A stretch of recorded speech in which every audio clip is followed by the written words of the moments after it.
Al ver a la multitud.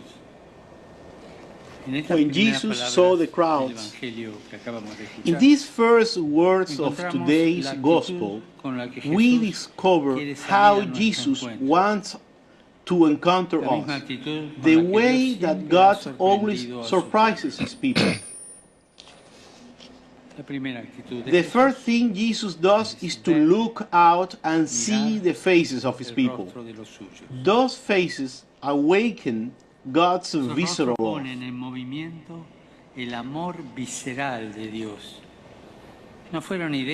Jesus' heart was not moved by ideas or concepts, but by faces, persons, by life calling out for the life that the Father wants to give us.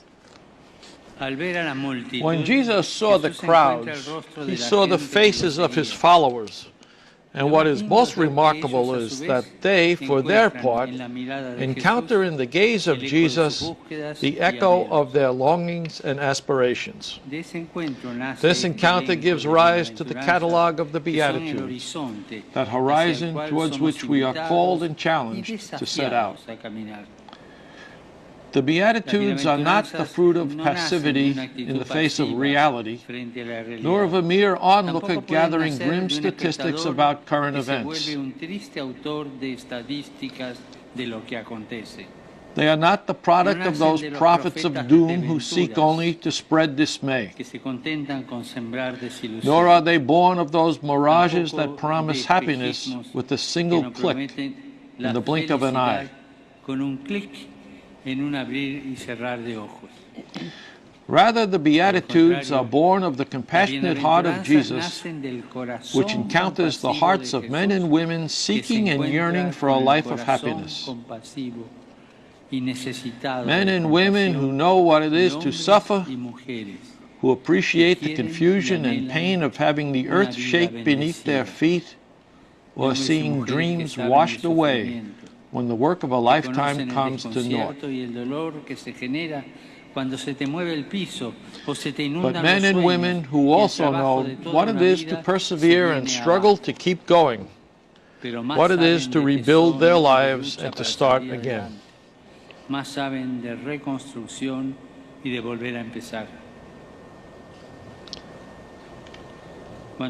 How much the heart of the Chilean people knows about rebuilding and starting anew. How much you know about getting up again after so many falls. That is the heart to which Jesus speaks. That is the heart for which the Beatitudes are meant. The Beatitudes are not the fruit of a hypocritical attitude or the cheap words of those who think they know it all, yet are unwilling to commit themselves to anything or anyone, and thus end up preventing any chance of generating processes of change and reconstruction in our communities and in our lives. The Beatitudes are born of a merciful heart that never loses hope. A hope that experiences hope as a new day, casting out of inertia, a shaking off of weariness and negativity. Jesus, in proclaiming, "Blessed the poor, the grieving, the afflicted, the patient, the merciful," comes to cast out the inertia which paralyzes those who no longer have faith in the transforming power of God our Father, and in their brothers and sisters, especially the most vulnerable and outcast. Jesus, in proclaiming the Beatitudes, shakes us out of that negativity, that sense of resignation which makes us think we can have a better life if we escape from our problems, shun others, hide within our comfortable existence, dulling our senses with consumerism.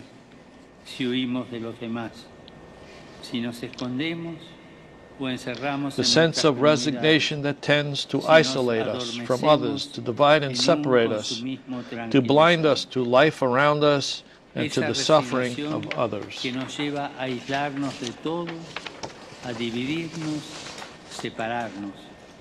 hacernos ciegos frente a la vida y al sufrimiento de los otros.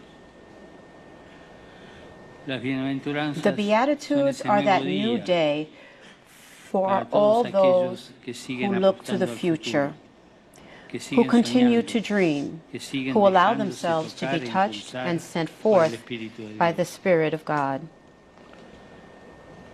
How good it is for us to think that Jesus comes from the mountain of Cerro Renca or Puntilla to say to us, "Blessed, blessed indeed are you, and you, and you. Blessed are you if moved by the Spirit of God, you struggle and work for that new day, that new Chile, for yours will be the kingdom of heaven. Blessed are the peacemakers, for they will be called children of God." Against the resignation that, like a negative undercurrent, undermines our deepest relationships and divides us, Jesus tells us, "Blessed are those who work for reconciliation. Blessed are those ready to dirty their hands so that others can live in peace. Blessed are those who try not to sow division." That is how the Beatitude teaches us to be peacemakers. It asks us to try to make ever greater room for the spirit of reconciliation in our midst. Do you want to be blessed? Do you want to be happy? Blessed are those who work so that others can be happy. Do you want peace? Then work for peace. Here, I cannot fail to mention Santiago's great bishop, who in a Te Deum once said, "If you want peace, work for justice." And if someone should ask us what is justice, or whether justice is only a matter of not stealing, we will tell them that there is another kind of justice, the justice that demands that every man and woman be treated as such. To sow peace by nearness, closeness.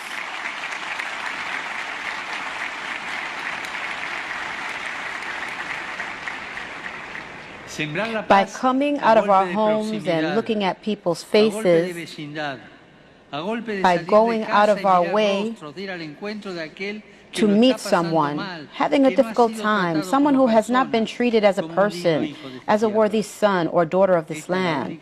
This is the only way we must forge a future of peace, to weave a fabric that will not unravel.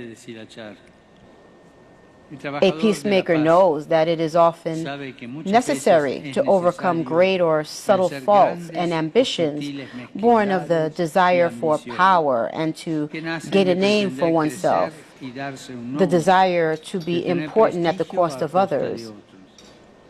A peacemaker knows that it is not enough simply to say, "I'm not hurting anybody." As Saint Alberto Hurtado used to say, it is very good not to do wrong, but very bad not to do good. Peace building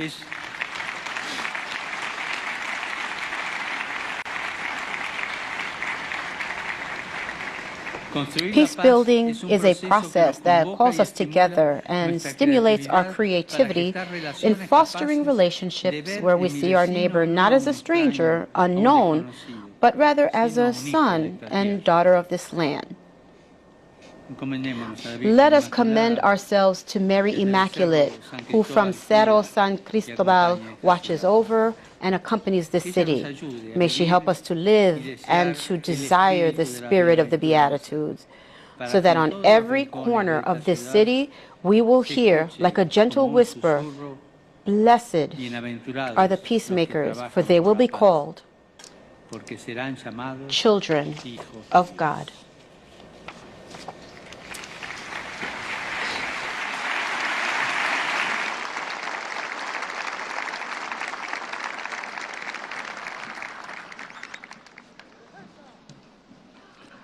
Meditemos brevemente en silencio.